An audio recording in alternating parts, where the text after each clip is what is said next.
unnecessary. No, that wasn't a shot. Hey, can we talk about Kyrie Irving now? He took part in Brooklyn's Media Day virtually yesterday, was not able to attend at Barclays Center due to his vaccination status. With New York City requiring pro athletes who play indoors to get the shot, Kyrie was asked yesterday if he plans to get vaccinated before the season. Here's what he had to say. Honestly, I like to keep that stuff private, man. I'm a human being first, and obviously living in this public sphere, there's just a lot of questions about what's going on in the world of Kyrie. And I think I just would love to just keep that private and, handle it the right way with my team and go forward together with a plan. So, obviously I'm not able to be present there today, but that doesn't mean that I'm putting any limits on the future of me being able to join the team. And I just want to keep it that way. So we can keep that private. And if anybody has any further questions about that, please, it'd be the same response. I would like to keep that private. And just please respect that. Understanding you want to keep this private, and I do think there's, people should have privacy to a certain extent, but people are speculating about certain stances you have and that you're not going to be available to your team and that kind of thing. And just why don't you want to clear that up to some extent? Yeah, please respect my privacy. Next question. As in fans too, they also want to know, not just us. Yeah, next question. Are you concerned about his availability at home games going forward? No. So you expect that not to be an issue? I expect it not to be. That's on Kyrie, and that's his personal decision. What he does is not on us to speculate what may happen, but we trust in Kyrie, and I expect us to have our whole team at some point.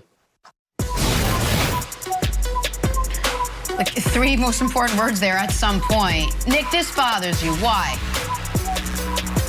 Well, let me start with the positive. I was glad to hear Kyrie say the public sphere as opposed to the public flat surface. So maybe there is some evolution of thought on Kyrie's behalf in at least some areas. Unfortunately, not on this one. Listen, Kyrie, if someone has deeply held religious convictions that prevent them from embracing any part of Western medicine, I will never begrudge them that. But Kyrie goes to the knee surgeon more often than I go to the dentist, so that ain't it. And the reason that Kyrie or Andrew Wiggins or any of these guys are hiding behind it's a personal privacy issue is because they know that their opposition is a centimeter deep. That it's an indefensible position that they specifically hold. And it is not a personal question to say, hey, are you going to be able to play home games this year? Kyrie or anybody is allowed to be a nudist if they'd like, but it would prevent them from being able to suit up for an NBA game. That's where this is. So forget the public health component, forget the 600,000 dead component, forget the responsibility as a leader in any community component, just from a basketball component. This is brutal for your team. Kevin Durant look happy answering those questions. Kevin Durant look happy that it's like, you got it, really? We are the overwhelming favorites. Everyone is healthy. This is the chance to be the best team in Nets history. And you know what? All things work out. One of the best teams in NBA history. And we got Kyrie Irving on IG Live walking around his house talking about how important privacy is. What? And Broussard, this is an untenable position for the Nets. It's not Kyrie's fault in this one regard. There's 27 teams where this would be an inconvenience, but not a devastating blow. But if you play in San Francisco or New York City, not being vaccinated means you can't play home games. And I want your thoughts on this, Broussard, at some point I think you would be better off with no Kyrie Irving. than Kyrie just for road games. I don't think you can build a cohesive unit if Kyrie is only, and by the way, it's not like, well, you can play home games in the playoffs, though. They're not changing the rules for that. So this is a brutal spot for the Nets. And if it's going to end, Broussard, with Kyrie getting vaccinated anyway, then the hell are we doing? Then what is this other than a look at me, I'm so interesting because I've discovered something on YouTube that the leading virologists in the world haven't discovered in their lab? It's maddening. Well, to the point you made, Nick, they could get away with it during the regular season. It's not what you want to do. I wouldn't want to do it if I'm running the Nets. But if Kyrie were to only play road games in the regular season, they'd still be fine. They still have the number 1 or number 2 seed in the East. We know that, just based on Harden and Durant and the rest of their roster. The problem is it would continue into the playoffs. And that's where it absolutely cannot happen. We saw it last year. We've seen it every year. Chemistry is important, and you wouldn't have the chemistry. To me, the most hopeful thing, if you're a Nets fan, that Kyrie said yesterday was that he's leaving the door open. He said, I'm not putting any limits on the future of me being able to join the team. That's a door open. All right, that's a door he left open to kind of say, I might get vaccinated. All right, I'm still trying to figure it out. If I'm the Nets, what I would do is talk to Kyrie. I wouldn't give him a hardcore ultimatum. You got to do it in a respectful, nice way. But Kyrie, we need to know within the next 2 weeks if you're going to get vaccinated or whatever the deadline, but a week or two before the regular season starts. But we need to know by this date if you're going to get vaccinated. And if we don't, Nick, I love Kyrie as a player. And while I said last week or 2 weeks ago I'd consider moving him for Simmons, for Damian Lillard, for Bradley Beal, as I think about it, I go into this season with Kyrie with the Nets if the vaccination weren't an issue.